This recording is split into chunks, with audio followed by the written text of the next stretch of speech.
দেশে চালের দাম বাড়ায় বাড়ছে শস্য আমদানি। ২০২৫-২৬ বিপণন বছরে বাংলাদেশে চাল, গম ও ভুট্টার আমদানি বাড়ার পূর্বাভাস দিয়েছে মার্কিন কৃষি বিভাগ। সম্প্রতি সংস্থাটির প্রকাশিত grain and feed update on Bangladesh প্রতিবেদনে এ তথ্য উঠে এসেছে।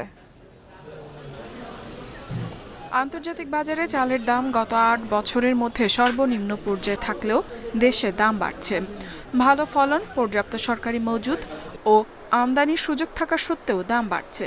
টিসিবির তথ্য অনুযায়ী জুলাই মাসে মোটা চালের গড় খুচরা দাম ছিল কেজি প্রতি ৫৭.৫ টাকা, যা আগের বছরের চেয়ে ১২% বেশি। আর সরু চালের দাম বেড়েছে ১২.৭% বেশি।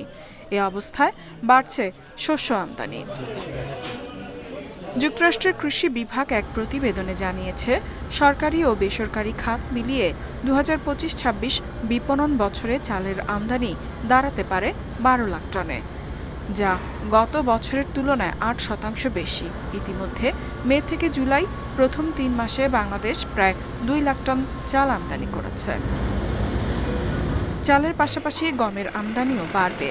২০২৫-২৬ সালে গম আমদানি বেড়ে দাঁড়াবে ৬৭ লাখ টন, যা আগের বছরের তুলনায় ৭.৫% বেশি। আন্তর্জাতিক বাজারে দাম কম ও সরবরাহ স্থিতিশীল থাকায় আমদানি বাড়বে।